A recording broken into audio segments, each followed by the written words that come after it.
Salut à tous, c'est Valkan pour Dice & Click. Et je vais commencer par vous faire un petit tuto sur Reaper. Reaper, c'est un DAW, un Digital Audio Workstation, donc une station de travail audio numérique qui est en téléchargement libre et donc vous allez pouvoir l'utiliser. Vous allez avoir le choix d'acheter ou non une licence. Et le fait de pouvoir l'utiliser sans licence, c'est que vous avez accès à toutes les fonctionnalités. Vous avez juste une petite pop-up qui vous demande d'attendre 5 secondes avant de lancer le logiciel. Tout ce que je vous montre là, vous allez pouvoir le faire avec une version même sans licence. Surtout qu'en ce moment, avec le confinement, ils offrent une licence jusqu'à la fin du confinement, donc n'hésitez pas. Reaper, donc c'est ultra puissant et on va pouvoir commencer à voir déjà un petit peu les différentes parties qu'on va utiliser dans Reaper et les différentes choses qu'il faut. Alors, la première chose qu'il faut, c'est donc aller sur le site de Reaper pour télécharger, voilà, ici. Donc sur reaper.fm, vous allez pouvoir le télécharger et vous allez aussi pouvoir avoir normalement dans les ressources Language Pack qui va vous permettre de le mettre en français si vous le désirez. Alors il faut savoir qu'il y a énormément de tutoriaux sur Reaper sont en anglais. Du coup, le fait de le mettre en français, ça peut aider si vous avez déjà l'habitude de travailler sur du son, une Digital Audio Workstation ou ce genre de choses. Mais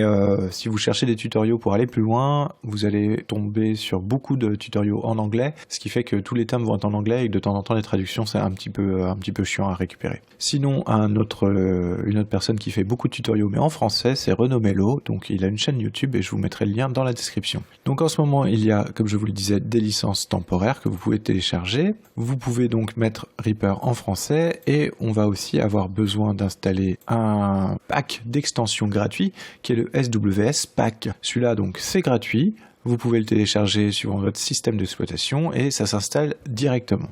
Une autre chose dont on va avoir besoin, c'est un autre pack de plugins gratuits qui est le Reapack. Le Reapack, lui, est un petit peu plus chiant à installer, mais vous allez voir, c'est quand même assez simple. Vous allez avoir toute une procédure à suivre pour l'installer. Une fois que c'est fait, il y a juste besoin de le mettre à jour de temps en temps. Donc ce que je vous propose, c'est qu'on commence par la configuration de Reaper et on arrive tout de suite là-dessus. Alors, première étape dans la configuration de Reaper, ce qu'on va faire, c'est qu'on va aller dans Reaper, on va aller dans Options, on va aller dans Préférences. Je vous remets les préférences par ici. Vous allez voir donc les préférences, il y a toute une série de choses à faire. Bon, vous voyez même qu'on peut faire de la vidéo avec Reaper. On va commencer par aller dans Projet, ici, et on va sauvegarder le projet. Sauvegarder, c'est super important. L'idée, c'est de sauvegarder en horodatage et que ça sauvegarde toutes les X minutes. Moi j'ai mis toutes les 10 minutes quand on n'enregistre pas avec un répertoire où j'enregistre. Donc pour moi c'est sur mon disque des podcasts backup. C'est déjà premier point super important, c'est-à-dire que ça peut planter, peut y avoir des problèmes sur le PC ou autre. En tout cas si vous oubliez de sauvegarder, Reaper l'oubliera pas et le fera pour vous. Ensuite on va aller gérer les fade in, fade out. Donc on va continuer dans projet. Et après avoir mis la sauvegarde, on va aller dans Objet. Dans Objet, donc on va décocher ici la création automatique de fondu et on va par contre mettre les valeurs puisque SWS, l'autre extension que je vous ai montré, va pouvoir du coup se baser sur ces valeurs-là mais faire des fondus un peu plus intéressants. On va ensuite partir dans Audio et Périphérique. Là, c'est là où vous allez pouvoir rentrer donc vos périphériques audio et la façon dont c'est géré. Donc là, vous allez pouvoir faire différents tests avec vos périphériques et surtout, n'oubliez pas de mettre une fréquence d'échantillonnage autour de 4400. C'est la qualité CD, 48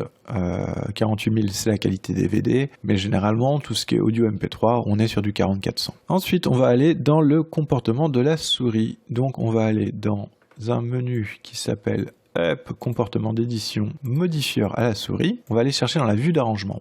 La vue d'arrangement, ça va être la vue sur laquelle vous allez passer le plus de temps parce que c'est la vue avec toutes les pistes. Donc la vue d'arrangement ici, et on va aller chercher l'action glisser droit. Donc qu'est-ce qui se passe quand je clique et que je glisse? Je clique droit sur la souris et que je glisse. Défaut action, ici, aller chercher, je vous le fais, cadre de sélection des objets et définir la sélection temporelle, ce qui va vous permettre en fait de faire, voilà.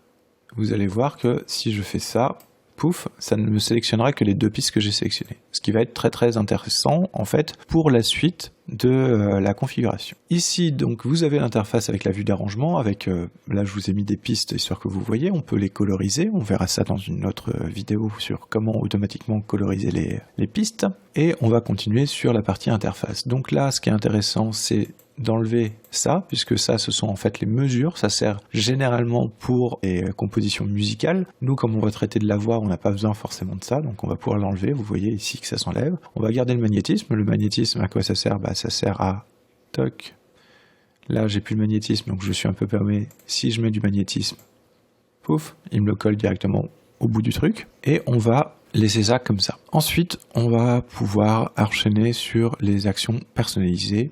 Donc les actions personnalisées, alors là-dessus, je vais vous reprendre un autre projet avec un autre schéma, donc on se retrouve dans la vidéo suivante.